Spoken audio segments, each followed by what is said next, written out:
నమస్కారం HDV news కి స్వాగతం. నేను స్వప్న. ముందుగా హెడ్లైన్స్ చూద్దాం. ఇబ్రహీంపట్నంలో గనుల శాఖ ఏపీ ఎంబీసీ కార్యాలయాన్ని సీజ్ చేసిన పోలీసులు. ఇసుక లీజులు కేటాయింపుల్లో అవకతవకలు జరిగినట్లు ప్రభుత్వం గుర్తింపు. పిఠాపురంలో పవన్ కళ్యాణ్ విజయం సాధించడంతో ఇంద్రకీలాద్రి వరకు పాదయాత్ర చేపట్టిన జనసేన నాయకులు, వీర మహిళలు. పవన్ కళ్యాణ్తోనే రాష్ట్ర అభివృద్ధి సాధ్యమని నేతల వెల్లడి. కేంద్ర కేబినెట్లో ఎంపీ రామ్మోహన్ నాయుడుకు మంత్రి పదవి. ఏపీ అభివృద్ధి తమకు ముఖ్యమని రామ్మోహన్ వెల్లడి. భక్తులతో కిటకిటలాడుతున్న దుర్గమ్మ సన్నిధి. భక్తుల రద్దీ దృష్ట్యా ప్రత్యేక ఏర్పాట్లు చేసిన దేవస్థాన అధికారులు.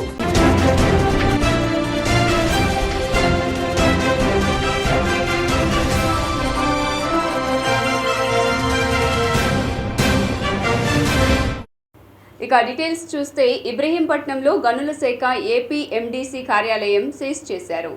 విజయవాడ పరిధి ఇబ్రహీంపట్నంలోని ఖనిజాభివృద్ధి సంస్థల కార్యాలయాన్ని తమ ఆధీనంలోకి తీసుకున్నారు పోలీసులు. ఏపీ ఎండీసీ ఇన్ఛార్జ్ వెంకటరెడ్డి బదిలీ కాగానే కార్యాలయానికి తాళాలు వేశారు. ఇసుక లీజుల కేటాయింపుల్లో పలువురికి వెంకటరెడ్డి లబ్ది చేకూర్చాలని ఆరోపణ చేశారు. ముందు జాగ్రత్త చర్యలుగా దస్తావేజులు, హార్డ్ డిస్క్ కాపీలను బయటకు వెళ్లకుండా అప్రమత్తమయ్యారు పోలీసులు.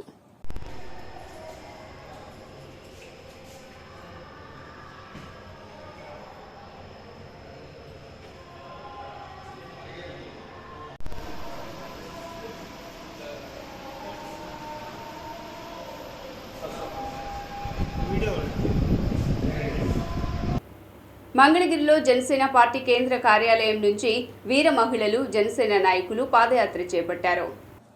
పిఠాపురంలోని పవన్ కళ్యాణ్ విజయం సాధించడంతో జనసేన కేంద్ర కార్యాలయం నుంచి విజయవాడ ఇంద్రకీలాద్రి అమ్మవారి దేవస్థానం వరకు పాదయాత్రగా వెళ్లి అమ్మవారిని దర్శించుకుని మొక్కులు చెల్లించుకున్నారు. ముందుగా జనసేన కేంద్ర కార్యాలయం నుంచి ఈ కార్యక్రమాన్ని జనసేన నేత చిల్లపల్లి శ్రీనివాసరావు జెండా ఊపి ప్రారంభించారు. ఏదైతే మా ప్రీతమ నాయకుడు జనసేన పార్టీ అధ్యక్షులు పవన్ కళ్యాణ్ గారు ఉన్నారో, పవన్ కళ్యాణ్ గారు ఏదైతే ఇప్పటం సభ నుంచి చెప్పారో, ఇక్కడ ఏదైతే వ్యతిరేక ఓట్లు చేరనివ్వను, వైసీపీ వ్యతిరేక ఓట్లను చేరనివ్వను అని చెప్పి ఏ రోజు నుంచి మొదలుపెట్టి చెప్పారో ఆ రోజు నుంచి కష్టపడి పనిచేసి ఈ స్థాయిలో జనసేన పార్టీ పవన్ కళ్యాణ్ గారిని గెలిపించి, పవన్ కళ్యాణ్ గారు గెలిస్తే మా తాడేపల్లి మండలం నుంచి, అదే కొల్లకొండ గ్రామం నుంచి వీర మహిళలు మొక్కుని మేము ఏదైతే పవన్ కళ్యాణ్ గారు అఖండ విజయం సాధించిన తర్వాత కేంద్ర కార్యాలయం నుంచి పాదయాత్రగా బయలుదేరి అమ్మవారి దుర్గమ్మ అమ్మవారి దగ్గరికి పాదయాత్రగా నడిచి చీర సార 101 కొబ్బరికాయ కొట్టి అమ్మవారికి మొక్కులు తీర్చుకుంటాం. ఎందుకంటే ఈ కార్యక్రమం ఎందుకు చేపట్టామంటే ప్రజలు సుభక్షంగా ఉండాలని చెప్పి ఏదైతే పవన్ కళ్యాణ్ గారు కోరుకున్నారో, ఆంధ్రప్రదేశ్ ప్రజానీకం సుభిక్షంగా ఉండటం కోసం, ఈ రాక్షస పాలన పోవటం కోసం ఆయన చేసిన కృషికి మా పవన్ కళ్యాణ్ గారికి కృతజ్ఞతలుగా తెలుపుకుంటూ ఆయన ఇంకా నిండు ఆయురారోగ్యాలు, ఐశ్వర్యాలు ఉండాలని చెప్పి, ఇంకా అత్యున్నత స్థానానికి వెళ్ళాలని చెప్పి ఇప్పుడు రాష్ట్రంలోనే కీలకమైన నాయకుడిగా ఎదిగారు. అలాగే దేశంలో కీలకమైన నాయకుడిగా ఎదిగిందాక ఆయన వెంట మేమంతా పనిచేస్తామని, ఆయన ఇలాంటి విజయాలు ఇంకా ఎక్కువగా పొందాలని చెప్పి మా తాడేపల్లి మండలం నుంచి మండల కమిటీ కానీ, ఏదైతే ఇక్కడ మండలంలో ఉన్నటువంటి 10 గ్రామాల నాయకులు కానీ, కార్యకర్తలు కానీ, వీర మహిళలు కానీ అందరం కలిసి వందలాదిగా బయలుదేరి కొంతమంది పాదయాత్ర చేస్తున్నారు, కొంతమంది నడవలేక బళ్ళ మీద వీటి మీద వస్తున్నారు. అందరం కలిసి అమ్మవారి చెంతకి వెళ్ళి ఆమెకి మొక్కులు సమర్పించుకుంటున్నామండి. పవన్ కళ్యాణ్ గారు ఆయన విజయం చేకూరాలని, ఇంకా ముందుకెళ్లాలని ఈ సందర్భంగా ఇది.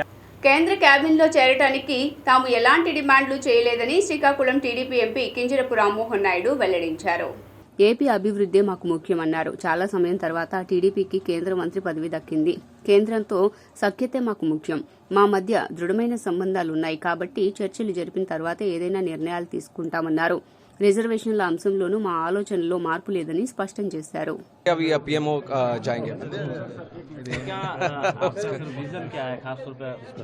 आंध्रा को डेवलप करना ही हमारा विजन रहा है. तेलुगु देशम पार्टी से चुनकर आए तो आंध्र प्रदेश, तेलंगाना, तेलुगु लोग जहाँ पे भी हैं उनके भलाई के लिए काम करने का एक निर्णय हम ले चुके हैं. तो उसके हिसाब से हमें अच्छा मैंडेट भी मिला है. अभी जो चुनाव हुए तो एनडीए की जीत आंध्रा में हुई है और देश में भी हुई है. तो केंद्र नरेंद्र मोदी के सहायता से आंध्रा को आगे बढ़ाना चाहते हैं. अभी वैसे कोई डिमांड नहीं. हमारे रिलेशन इतना अच्छा मजबूत है अभी कि आपस में कोई प्रॉब्लम नहीं है, कोई टेंशन नहीं है. आपस में इतनी अच्छी तरह से डिस्कशन होने के बाद ही हम निर्णय लेके आगे बढ़ रहे हैं. उसी तरह से चलेगा. बहुत खुश है. हैं, क्योंकि ये बहुत दिन बाद हमें टीडीपी में केंद्र मंत्री फिर से बनने का एक मौका मिला है। और उसके आगे केंद्र जिस तरह से सपोर्ट करना चाहती है आंध्र प्रदेश को, उसमें भी कोई बिना कोई रुकावट के साथ पूरी तरह से उनका मदद हमें मिल रहा है, तो बहुत खुश हैं। चंद्रबाबू का बड़ा रोल है इसमें। यस, ज़रूर है कि आज ही नहीं, पहले भी आप देखिए केंद्र सरकार में कभी पहले भी गठबंधन जब हुए थे उसमें भी उनका बहुत बड़ा रोल था, आज भी होने वाला है। और वो केंद्र हमारे नरेंद्र मोदी के नेतृत्व में हम आगे बढ़ेंगे। आरक्षण भी बड़ा मुद्दा बन गया था, क्या उस पर आप लोग 42వ డివిజన్ మాజీ సీఎం దివంగత వైఎస్ రాజశేఖర రెడ్డి ఉద్యాన పార్కు బోర్డును ధ్వంసం చేశారు. విజయవాడ పశ్చిమ నియోజకవర్గం 42వ డివిజన్ మాజీ ముఖ్యమంత్రి దివంగత వైఎస్ రాజశేఖర రెడ్డి ఉద్యాన పార్కు బోర్డును ధ్వంసం చేశారు. 40వ డివిజన్ తెలుగుదేశం పార్టీ అధ్యక్షుడు చిన్న సుబ్బయ్య కొడుకు నవీన్ గా గుర్తించారు. అదే పార్కులో మొన్నేమో రాజశేఖర రెడ్డి విగ్రహం తలకాయ తొలగింపు, నిన్నేమో బోర్డుపై ఉన్న సీన్లు అక్షరాలు తొలగింపు కేసు నమోదు చేసి దర్యాప్తు చేస్తున్నారు భవానీపురం పోలీసులు. శ్రీ దుర్గా మల్లేశ్వర స్వామివార్ల దేవస్థానం ఇంద్రకీలాద్రిపై భక్తుల రద్దీ కొనసాగుతోంది. వేసవి సెలవులు ముగింపు నేపథ్యంలో ఇంద్రకీలాద్రిపై భక్తుల రద్దీ పెరిగింది. ఉభయ తెలుగు రాష్ట్రాల నుంచి పెద్ద ఎత్తున భక్తులు ఇంద్రకీలాద్రికి తరలివచ్చి దుర్గామల్లేశ్వర స్వామివార్లను దర్శించుకుని మొక్కులు చెల్లించుకున్నారు. అన్ని క్యూలైన్ల భక్తులతో కిటకిటలాడాయి. తెల్లవారుజామున 6 గంటలకు ప్రారంభమైన భక్తుల రద్దీ మధ్యాహ్నం 3 గంటల వరకు ఏకరీతిన కొనసాగింది. ఇతర ప్రాంతాల నుంచి విచ్చేసిన భక్తులు పవిత్ర కృష్ణా నదిలో పుణ్యస్నానాలు ఆచరించి తలనీలాలను సమర్పించారు. ఘాట్ రోడ్లో చెప్పుల స్టాండ్ వరకు, మహామండపంలో 5వ అంతస్తు వరకు క్యూలైన్లు బార్లు తీరాయి.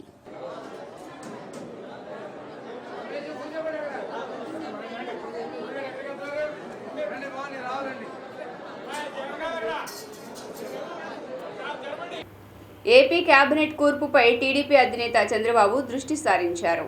కేంద్ర కేబినెట్లో టీడీపీ, జనసేన, బీజేపీ ఎంపీలకు మంత్రి పదవుల కేటాయింపు ఆధారంగా ఏపీలో రాష్ట్ర కేబినెట్ కూర్పు ఉండనుందని తెలుస్తోంది. రేపు ఢిల్లీలో ప్రధానిగా నరేంద్ర మోదీ ప్రమాణ స్వీకారోత్సవానికి చంద్రబాబు, పవన్ కళ్యాణ్ హాజరు కానున్నారు. వారిరువురు ఢిల్లీ నుంచి తిరిగొచ్చాక ఏపీ మంత్రివర్గ జాబితా ఖరారయ్యే అవకాశాలున్నాయి. ఈ నెల 11న టీడీపీ శాసనసభాపక్ష సమావేశం జరగనుంది. టీడీఎల్పీ భేటీ అనంతరం టీడీపీ, జనసేన, బీజేపీ ఎమ్మెల్యేలు సమావేశం కానున్నారు. ఈ సమావేశంలో కూటమి ఎమ్మెల్యేలు చంద్రబాబును తమ నాయకుడిగా ఎన్నుకుంటారు. జనసేనకు 21, బీజేపీకి 8 మంది ఎమ్మెల్యేలు ఉన్నారు. ఈ నేపథ్యంలో జనసేన, బీజేపీలకు ఎన్ని మంత్రి పదవులు దక్కనున్నాయనేది ఆసక్తికరంగా మారింది. ఏపీ సీఎంగా చంద్రబాబు నాయుడు ప్రమాణ స్వీకార సమయం విషయంలో ఏపీ సీఎంఓ ఎక్స్ ఖాతాలో పొరపాటు జరిగింది. కృష్ణా జిల్లా గన్నవరం సమీపంలోని కేసరపల్లి ఐటీ పార్క్ వద్ద ఈ నెల 12న ఉదయం 9:27 చంద్రబాబు ప్రమాణం చేస్తారని తొలుత ట్వీట్ చేశారు. కానీ కాసేపటికి ఆ ట్వీట్ను డిలీట్ చేయడం జరిగింది. ఆ తర్వాత 12న 11:27 ప్రమాణ స్వీకార కార్యక్రమం ఉంటుందని పేర్కొంటూ మరో ట్వీట్ చేశారు. అటు టీడీపీ పార్టీ వర్గాలు కూడా చంద్రబాబు నాయుడు ప్రమాణ స్వీకారం సమయం మారిందంటూ ఇచ్చిన సమాచారం అవాస్తవం అని పేర్కొన్నాయి. 12న ఉదయం 11:27 బాబు సీఎంగా ప్రమాణ స్వీకారం చేస్తారని పార్టీ వర్గాలు నిర్ధారించాయి. టీడీపీ అధినేత చంద్రబాబు రాష్ట్ర ప్రజల ఆకాంక్షలను నెరవేర్చాలని వెల్ఫేర్ పార్టీ ఆఫ్ ఇండియా అధ్యక్షులు సుబ్హాన్ విజ్ఞప్తి చేశారు. విజయవాడ ప్రెస్ క్లబ్లో నిర్వహించిన మీడియా సమావేశంలో మాట్లాడుతూ ప్రత్యేక హోదా విభజన హామీల కోసం కేంద్రం నుండి పోరాడాలని కోరారు. పోలవరం ప్రాజెక్టును పూర్తి చేసేందుకు అవసరమైన నిధులను రాబట్టాలని డిమాండ్ చేశారు. సుబ్హాన్, వెల్ఫేర్ పార్టీ ఆఫ్ ఇండియా రాష్ట్ర అధ్యక్షుడిని. నా ఇటువైపున మా ట్రెజరర్ గారు ఉన్నారు, మక్బూల్ గారు. దాదాపు మా executive federal working committee meeting రోజు ఉంది. ఆ ఫెడరల్ వర్కింగ్ కమిటీ చేసినటువంటి తీర్మానాలని పత్రికాముఖంగా మేము ప్రజల వరకు, అట్లాగే నూతనంగా ఎంపికైనటువంటి చంద్రబాబు నాయుడు, తెలుగుదేశం పార్టీ అధినేత చంద్రబాబు నాయుడు గారికి, ఎన్డీఏలో ప్రధాన పాత్ర పోషించబోతున్నటువంటి చంద్రబాబు నాయుడు గారికి కూడా మేము శుభాకాంక్షలు ఈ సందర్భంగా తెలియజేసుకుంటున్నాం. వెల్ఫేర్ పార్టీ ఆఫ్ ఇండియా రాష్ట్ర కమిటీ తరఫున చంద్రబాబు నాయుడు గారికి మేము హృదయపూర్వక శుభాకాంక్షలు. వారి యొక్క నాయకత్వంలో రాష్ట్రం సర్వతోముఖాభివృద్ధి సాధించాలి అని చెప్పి మేము ఆశిస్తున్నాం. మరీ ప్రత్యేకించి రాష్ట్రం అభివృద్ధి చెందడానికి ఏ ఏ అంశాలు అవసరమో, ఏ ఏ ప్రాజెక్టులు అవసరమో అవన్నీ కూడా వీరి నాయకత్వంలో ప్రస్తుతం ఆయన కీ పొజిషన్లో ఉన్నారు. ఒక రకంగా చెప్పాలంటే కింగ్ మేకర్ పొజిషన్లో కూడా ఉన్నారు. మన రాష్ట్రానికి రాజధాని లేని ఒక దరిద్రం గత 5 సంవత్సరాల నుంచి ఉండింది. ఆ రాజధాని సాధించబడాలి. అమరావతి సర్వతోముఖాభివృద్ధి సాధించాలి. అమరావతి ద్వారా రాష్ట్రం అన్ని రంగాలలో కూడా ముందుకు వెళ్ళడానికి అవసరమైన ఒక ఇన్ఫ్రాస్ట్రక్చర్ అక్కడ ఏర్పడాలని చెప్పి మేము ఈ సందర్భంగా కోరుకుంటున్నాం. అట్లాగే ప్రజల కలల పంట చంద్రబాబు నాయుడు గారి కూడా కలల పంట అయినటువంటి పోలవరం ప్రాజెక్ట్ ఏదైతే ఉందో ఆ ప్రాజెక్టు కూడా ఈయన కాలం ఈ 5 సంవత్సరాల లోపల పూర్తి కావాలని చెప్పి మేము ఈ సందర్భంగా చంద్రబాబు నాయుడు గారికి విజ్ఞప్తి చేస్తున్నాం. అట్లాగే విశాఖ ఉక్కు ప్రైవేటీకరణ, విశాఖ ఉక్కును మనం సాధించుకున్నామండి, పోరాడి సాధించుకున్నామండి. ఆంధ్రుల హక్కు విశాఖ హక్కు అని చెప్పి విశాఖ ఉక్కు అని. ఇది ప్రైవేటీకరణ కోసంగా మోడీ గారు చేస్తున్నటువంటి ఆ కుట్రలు ఏవైతే ఉన్నాయో ఎన్డీఏలో కీలక పాత్రలు పోషిస్తున్నటువంటి చంద్రబాబు నాయుడు గారు ప్రైవేటీకరణని ఆపి అందులో పనిచేస్తూ ఈనాడు సంస్థల అధినేత రామోజీరావు అంత్యక్రియల్లో పలువురు ప్రముఖులు పాల్గొన్నారు. రామోజీరావు అంత్యక్రియలు ముగిశాయి. రామోజీ ఫిల్మ్ సిటీలోని స్మృతివనం వద్ద రామోజీరావుకు కుటుంబ సభ్యులు, బంధువులు, ప్రముఖులు కడసారి వీడ్కోలు పలికారు. రామోజీరావు కుమారుడు కిరణ్ అంతిమ సంస్కారాలు నిర్వహించారు. అధికారిక లాంఛనాల మధ్య పోలీసుల గౌరవ వందనంతో రామోజీ అంత్యక్రియలు పూర్తయ్యాయి. రామోజీ అభిమానులు, సినీ రాజకీయ ప్రముఖులు ఆయనకు కన్నీటితో వీడ్కోలు పలికారు. అంత్యక్రియలకు రామోజీ సంస్థల ఉద్యోగులు వందలాదిగా తరలివచ్చారు. ఈ ఉదయం జరిగిన రామోజీ అంత్యక్రియల్లో టీడీపీ జాతీయ ప్రధాన కార్యదర్శి, మంగళగిరి నుంచి ఎమ్మెల్యేగా విజయం సాధించిన నారా లోకేష్, బీఆర్ఎస్ నాయకులు ఎర్రబెల్లి దయాకర్ రావు, నామా నాగేశ్వరరావు, కాంగ్రెస్ సీనియర్ నేత వి హనుమంతరావు తదితరులు హాజరయ్యారు.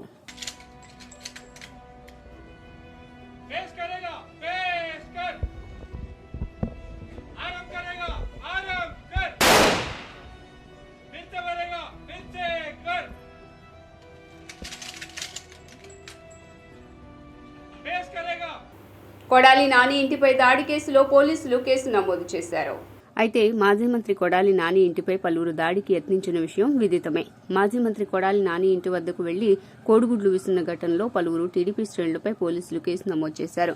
పోలీసులకు వారికి మధ్య జరిగిన వాగ్వాదంపై గుడివాడ 1 టౌన్ పోలీస్ స్టేషన్లో విధులకు ఆటంకం కలిగించిన దర్శిత్, సత్యసాయి తదితరులపై కేసు నమోదు చేశామని తెలిపారు.